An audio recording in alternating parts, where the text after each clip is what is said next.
There's a story not many dare to share, a story about feeling invisible, rejected, and alone in the very home you hoped to call family. For 5 long years, Alice and Bob, my husband's children from his previous marriage, treated me like an outsider. They never welcomed me, never called me stepmom, or anything close. At best, it was just my first name or dad's wife. I invited them to my wedding, celebrated their birthdays, even tried to be friendly. But I was met with silence, coldness, and outright rejection. The loneliness haunted me through countless sleepless nights, standing on the sidelines as they laughed and shared moments that I was never part of. Yet, there's one truth they never accepted. The wealth I'll leave behind isn't for them. I've decided to leave everything to charities that mean the world to me. When they found out, their anger exploded. They accused me of greed, selfishness, and tearing their family apart. So, am I really the villain in the story? Caught in the middle of bitterness and entitlement, I chose to speak honestly, to stand firm in my right to decide my legacy. What really happened? Can truth heal wounds so deep? Join me as I take you through this journey, the heartbreak, the conflict, and the faint glimmers of hope. Before we start, please drop a comment telling us what city you're watching from. Enjoy the video. From the moment I married John, I knew it wouldn't be easy. His children, Alice and Bob, were already grown, carrying with them the memories and scars of their own family history. But nothing prepared me for the cold silence that met me, a silence so loud it drowned out every hopeful word I tried to say. They refused to come to our wedding. I remember that day clearly, the air thick with the absence of those who should have been closest to us. No congratulations, no warm embraces. Just an emptiness where family should have been. Alice once said, bluntly and cruelly, "Why is she here? This is a family thing," as if I was an unwelcome ghost in their lives. Those words echoed in my mind during countless nights alone. I'd lay awake wondering if perhaps I was the problem, or if love wasn't enough to bridge this invisible wall between us. I tried everything: dinner invitations, birthday wishes, small acts of kindness. But each effort was met with indifference or outright rejection. Being called dad's wife instead of mom, being spoken about as if I were invisible, it broke my heart repeatedly. Yet the hurt was more than just from Alice and Bob. Underneath it lay the shadow of their mother, John's ex-wife, whose presence loomed silently in every strained interaction. Rumors, half-truths, and old wounds colored their perceptions. I was not just fighting to be accepted, I was battling years of history and loyalty that placed me on the outside. In this house, I was a stranger. Even though I shared a life with John, even though I wished for nothing more than some sign I belonged. But belonging is not always about sharing blood. Sometimes it's about being seen, being acknowledged. And for 5 years, I was unseen. The emotional weight built up, the sting of their words mingling with my hope for peace. I wrestled inwardly with resentment and empathy, confusion and resolve. How do you soften hardened hearts? When does patience become surrender? I was forced to grow, to steel myself against the rejection while still daring to hope. But underlying all was an unspoken truth neither of us wanted to face, that family isn't always about love alone. Sometimes it's about boundaries, sacrifices, and heartbreaking realities. And as these silent battles raged beneath the surface, the fault lines only deepened when money, the inexorable test of family ties, came into play. Now, let me take you deeper into that next stage where the pain from emotional rejection collided with the harsh reality of inheritance and legacy. How did it unfold when I chose to leave my wealth not to Alice and Bob, but to causes I hold dear? How did they react knowing their father's new wife was not only an outsider in their hearts, but also in their future? After years of silent rejection and cold shoulders, I found myself facing another kind of battle. One that wasn't just about feelings or acceptance, but about legacy, trust, and deep-seated resentment. John and I had been together for 5 years, sharing a life filled with both quiet joys and heavy tensions. I came into this marriage with a successful business and savings I'd worked tirelessly to build on my own. John, comfortable but modest in means, had given almost everything he had to his children in the past. Their college tuition, support, and even a large portion of assets to his ex-wife during the divorce. So when we sat down to update our wills, the picture was clear but complicated. I wanted to be honest, true to myself, and fair, while accepting the painful truth that Alice and Bob had never really seen me as part of their family. Deep down, I had always hoped for a bond, some recognition beyond the cold politeness and exclusion. But after all this time, I knew they weren't likely to change. So I made a choice. When John passes before me, his savings, modest as they are, will come to me. When I go first, John will inherit my estate.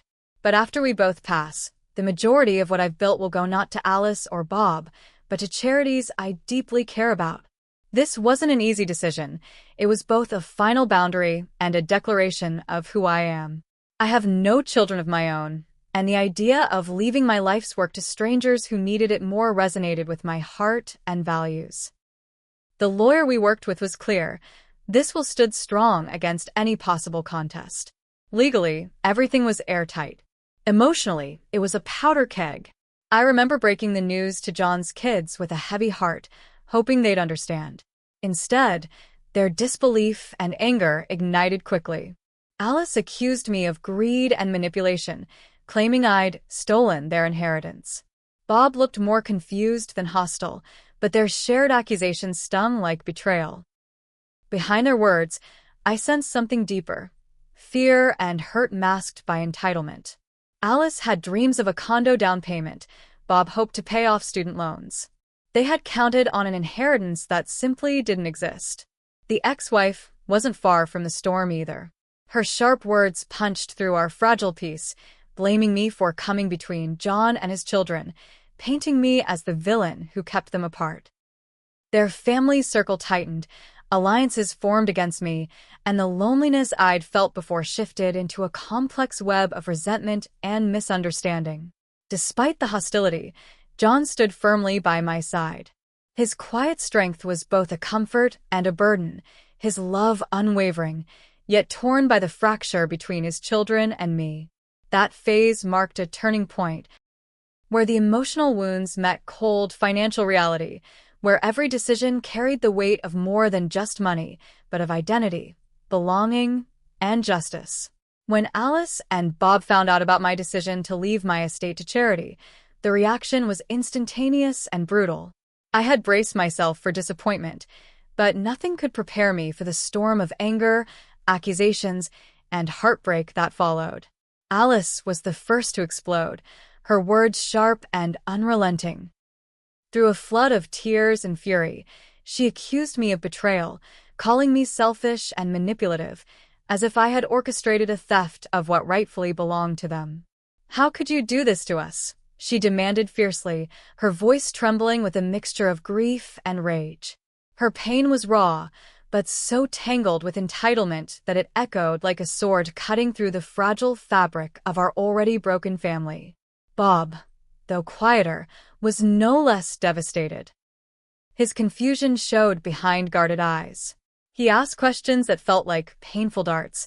Why can't we get a fair share? Why does it feel like you're keeping Dad away?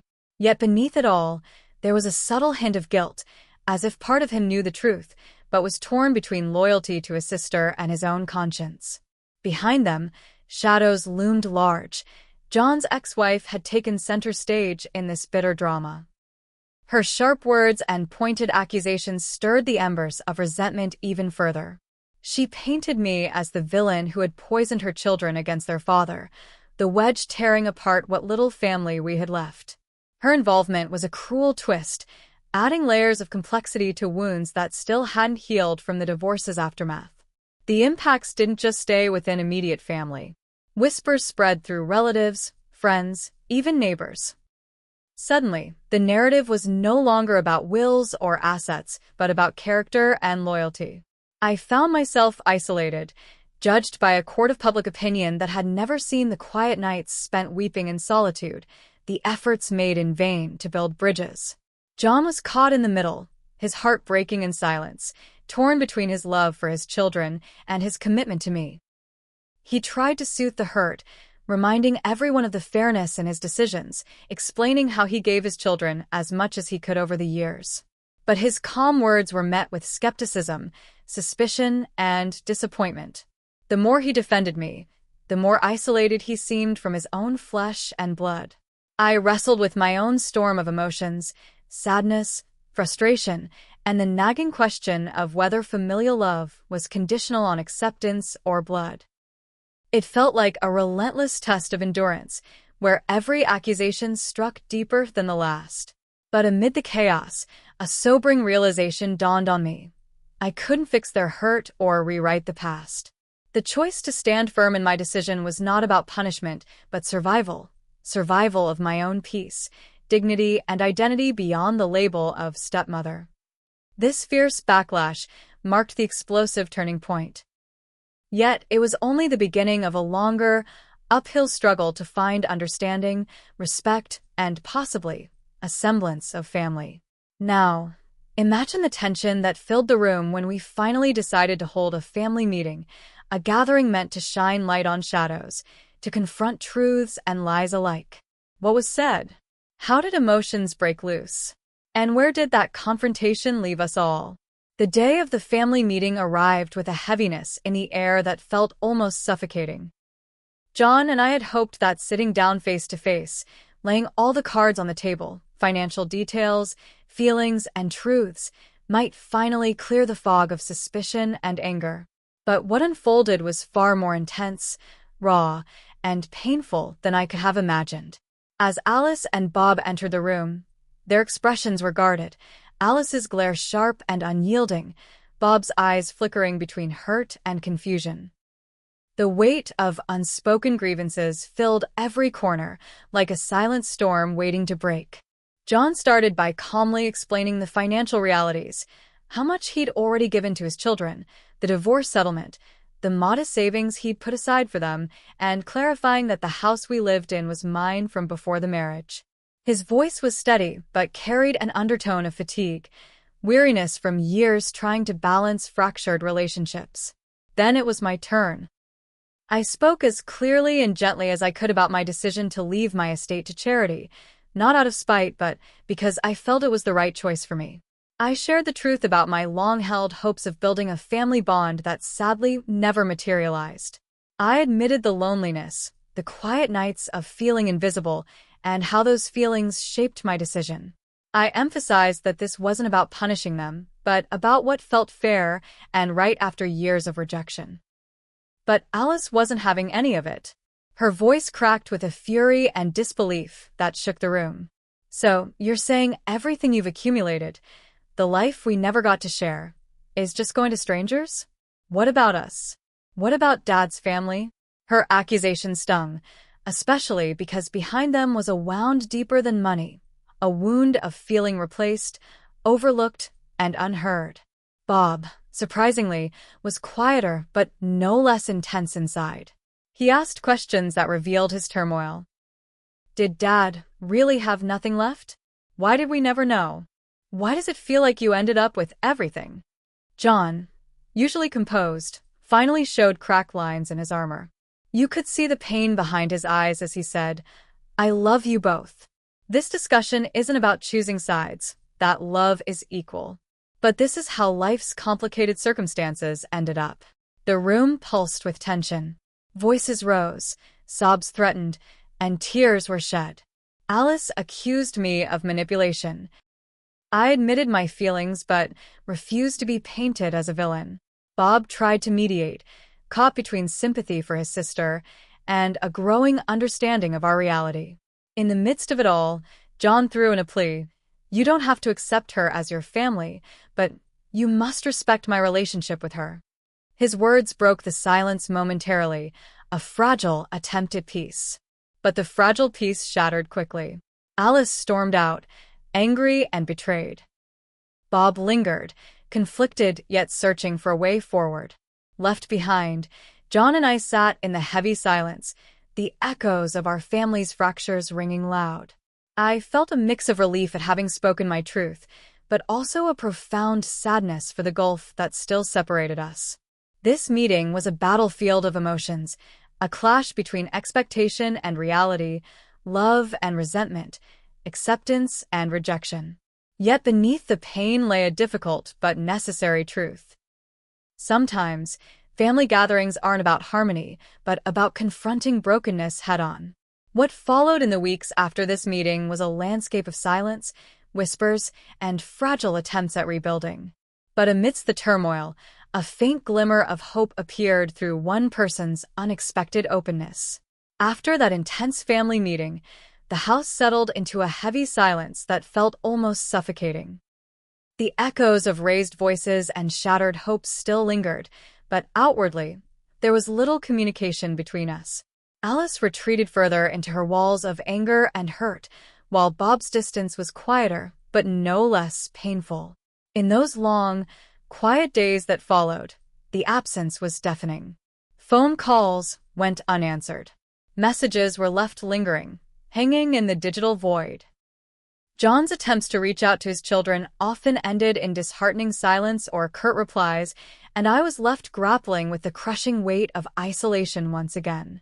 The family's fracture was not just emotional, but social. Rumors began to swirl, fueled and amplified by John's ex-wife, who seized this opportunity to deepen the wedge between us. She painted me as a merciless outsider who came not only to claim my place in John's life, but to divvy up his wealth, portraying me as the villain in their family saga. It was a narrative both cruel and unfounded, yet it spread quickly, poisoning perceptions beyond our home. Meanwhile, within the walls of our own household, John wrestled silently with his pain. A stoic man by nature, he rarely showed his emotions, but in private moments, I could see the cracks. He confessed feeling torn between his loyalty to his children and the sanctuary he found with me. His heartache was palpable, caught between old ties and new beginnings, love and loss entangled in a painful knot. Amidst this fractured landscape came a surprising ray of light, Bob. Unlike his sister, whose anger seemed impenetrable, Bob reached out quietly, hesitantly, seeking understanding rather than confrontation. He wanted to talk, just the two of us, away from the chaos of accusations and disappointment. Our first meeting was tentative. I could see the nervousness etched on his face, mirrored by my own cautious hope. As we talked, layers of resentment started to peel away, replaced by honest reflection. Bob admitted he had taken many things for granted, including the sacrifices his father had made and the reality of our financial situation. He acknowledged the loneliness I must have felt, and, in a moment suffused with vulnerability, he apologized for the coldness that had kept us apart. That conversation, simple yet profound, was a small but significant step toward healing.